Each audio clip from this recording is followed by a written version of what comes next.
Now, when you look at digital first organization, you first define a business strategy and then you find a means to achieve that strategy by digital.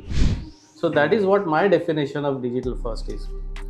Now, when you ask about what are non-negotiable, what is something that is must for a digital organization, there are three things. Thinking digital, that itself is difficult. Every organization has some appetite for transformation. Many organizations cannot absorb rapid changes. It's like a sponge. What are the areas where cyber and confidentiality play a very important role?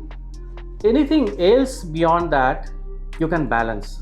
There is no single recipe for succeeding in modernizing application because every organization has to chart out its own path. But there are certain things which are very important and those should be considered. Vinayak, let's talk about some of the big bets, some of the disruptions which are coming along as CIOs prepare for the future. Sure. I think one is definitely cloud. Cloud is that way little old. It is in existence for more than 10 years now. But if you look at cloud 10 years back and cloud today, there is a lot of transformation is happening. And I still feel that many organizations have not taken full advantage of cloud. Many claim that they are on cloud, but it's mostly lift and shift. And that is not the right way to move on to cloud. You have to define applications for cloud, you have to build applications for cloud, and you have to think in a cloud manner to incorporate many applications that can take advantage of that. Some of these are collaborative applications because where you want to collaborate with your vendors or clients, customers, the cloud is the better way rather than having it on-premise. But there are many legacy applications still sitting on-prem and being little difficult or intricate for other stakeholders to collaborate. Now the second part, which is again important and which is relatively recent, is GenAI. And it's not only GenAI or LLM model, but I feel other than that, even traditional AI, which talk about predictive and other things, will explode in future. There will be many applications which will be AI enabled. And as you know that even the main vendors, whether those are ERP vendors, CRM vendor, talent technology vendors, all of them are infusing AI within their applications. And I do see many organizations will develop AI based applications which not only improve productivity, or it will also create a different sort of a flavor for the organization which we cannot think about today. Because it's GenAI, if we look at it, or LLM model for commercial use is only 2-year-old. I don't know how exactly it will transform 5 years from now. And the third and most important is a cyber.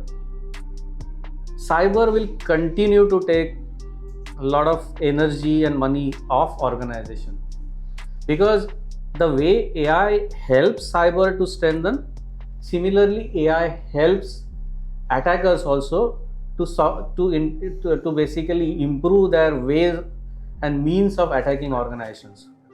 And that is where I would say CIO should focus on. They will never go wrong here. Another part which I would like to say for CIOs is first, don't only think about technology, talk to business, understand business. Because CIOs are there to solve business problem.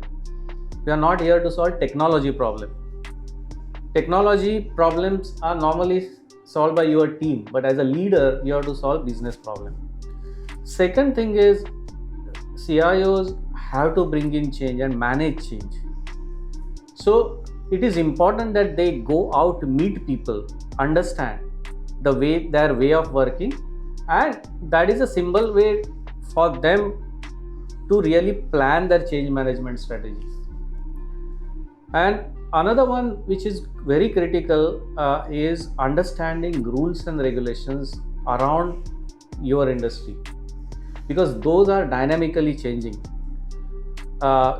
You cannot say that I am a technology man and this is something for legal or risk team to handle. It is not. It is now embedded in every aspect of data or processes that you manage for the organization. So these are certain things and important bits, I would say, for CIOs. Very, very interesting, Vinayak. I think you talked about AI, you talked about data, you talked about cloud. But beyond these technology forces, there would be disruptive forces which would impact organizations as organizations move ahead into the future. So what are some of these disruptive forces outside of technology which you would advise CIOs to look out for? Yeah, one is obviously the change in the geopolitical environment and changing customer preferences, and that impact business model. As soon as your business model get impacted, all your system processes has to align with that. So it is important for them to understand in today's business environment, you need to develop systems which are agile enough to adapt to this changing business model. The second is democratization of technology. That doesn't mean only consumerization, but even within organization, if you look at the low code, no code has brought in citizen development. It's difficult to conclude or debate whether it is good for the organization or bad for the organization, but it will exist. And CIOs will have to manage that. So what are the governance that you will put around citizen development? How will you not compromise on data security? That is another disruption which will be important for CIOs to consider. The third, which I always emphasize, is changing rules and regulations. Changing rules and regulations is something that CIO has to keep pace with. Data protection policies need to have certain logs at a certain period of time. All these are very important. In addition to that, many organizations have their industry specific constraint, but on the top of that there are ISO, CMMI and other certificates, and it's very important for them to understand implication of that on your day-to-day operation and the governance model. In addition to that, AI itself is a challenge. One is you look at benefit of AI in terms of productivity gain, in terms of getting insight into business, but on the other side, you have to understand whether AI that you develop is a trusted AI, is it a responsible AI? And that is something which is a little tricky, because in many cases, what you are developing, whether that algorithm has any bias, is very difficult to find. And if your application is for some sort of a social or economic application, it has got a lot of repercussions. And the one and the last item is the data. Because of Gen AI or AI or whatever it is, data is getting prominence. If your data is not good, all your AI systems are useless. That is the reason many AI systems do not progress from POC to production. They get stuck at POC. And that is where I feel that CIO has to put governance not around applications but also around data. They need to create a team of not only data scientists who will do AI, but data engineers, data governance, and they need to put tools such as MDM, data quality checks, etc.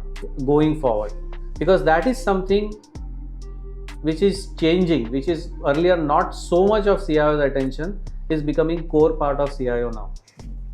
Vinayak, thank you for an insightful and forward-looking perspective. Your experience offers a clear roadmap for leaders navigating digital transformation at scale. To our audience, thank you for joining us today. Hope the session has sparked few new thinking as you take digital transformation at scale at your organization.